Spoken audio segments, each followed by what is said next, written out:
నటి విజయశాంతి, నందమూరి కళ్యాణ్ రామ్ తల్లి కొడుకులుగా నటించిన అర్జున్ సన్ ఆఫ్ వైజయంతి సినిమాకు ప్రేక్షకుల నుంచి మంచి ఆదరణ లభిస్తోంది. కొత్త దర్శకుడు ప్రదీప్ చిలుకూరి ఈ మూవీని తెరకెక్కించారు. అశోక క్రియేషన్స్, ఎన్టీఆర్ ఆర్ట్స్పై అశోక్ వర్ధన్, సునీల్ నిర్మించారు. అమ్మ కోసం మనం ఎన్ని త్యాగాలైనా చేయవచ్చని అర్జున్ సన్ ఆఫ్ వైజయంతి చిత్రం ద్వారా తెలిపారు. బింబిసారా సినిమా తర్వాత కళ్యాణ్ రామ్ మరో 2 చిత్రాలు చేశారు, కానీ వాటికి పెద్దగా రెస్పాన్స్ దక్కలేదు. అయితే అర్జున్ సన్ ఆఫ్ వైజయంతి చిత్రానికి మాత్రం అన్ని వర్గాల ప్రేక్షకుల నుంచి పాజిటివ్ టాక్ వచ్చింది. మొదటి రోజు 5,15,00,000 రాబట్టింది ఈ సినిమా. రెండో రోజు అదే జోరు 3,40,00,000 వసూళ్లు వచ్చాయి. మూడో రోజు 4,30,00,000, నాలుగో రోజు 4 కోట్ల రేంజ్ కలెక్షన్స్ అందుకుంది. ఐదో రోజు 3 కోట్ల రూపాయలు, ఆరో రోజు 2 కోట్ల రూపాయలు, ఏడో రోజు 1,50,00,000, ఎనిమిదో రోజు 1,20,00,000 మేర కలెక్షన్స్ వచ్చాయి. తొమ్మిదో రోజు 80,00,000, పదో రోజు 75,00,000, 11వ రోజు 70,00,000, 12వ రోజు 60,00,000 మేర వసూళ్లు వచ్చాయి. 13వ రోజు 50,00,000, 14వ రోజు 40,00,000, 15వ రోజు 30,00,000, 16వ రోజు 28,00,000, 17వ రోజు 29,00,000, 18వ రోజు 32,00,000 మేర కలెక్షన్స్ అందుకుంది.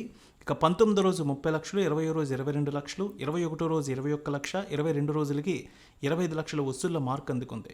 23వ రోజు ఈ సినిమాకి 20 నుంచి 22 లక్షల వసూళ్లు రావచ్చంటున్నారు అనలిస్టులు. 18 నుంచి 19% ఆక్యుపెన్సీ కనిపిస్తోంది ఈ సినిమా.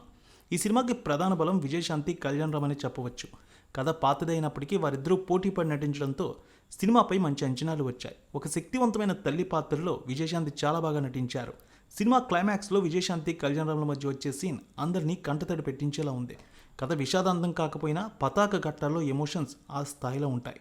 ఆ భావోద్వేగాలే ఈ చిత్రానికి ప్రధాన ఆకర్షణగా నిలిచాయి. కళ్యాణ్ రామ్ బలం ఎమోషన్, దాన్ని సినిమాలో అద్భుతంగా పండించారు. అందుకే సినిమా క్లైమాక్స్ బాగా హిట్ అయింది. ఆఖరిలో సుమారు 30 నిమిషాలు అన్ని వర్గాల ప్రేక్షకులని అర్జున్ సన్ ఆఫ్ వైజయంతి కట్టిపడేస్తుంది. తొలి రోజు నుంచే పాజిటివ్ టాక్ వచ్చింది ఈ సినిమాకి. ఇక స్ట్రాంగ్ ప్రమోషన్స్తో సినిమా మరిన్ని రోజులు నిలబడే అవకాశాలు ఉన్నాయని ముందే చెప్పారు. సో మొత్తానికి 3వ వారం చివరి రోజు వరకు అద్భుతమైనటువంటి కలెక్షన్స్ తీసుకొచ్చింది. నెక్స్ట్ వీక్ చివరి వరకు ఈ సినిమా ఉండే అవకాశం ఉందంటున్నారు అనలిస్టులు. ఇక హిట్ 3, అదేవిధంగా ఈ వారం వచ్చిన 2 సినిమాలు కూడా థియేటర్స్ని అయితే పంచుకుంటూ ఉన్నాయి.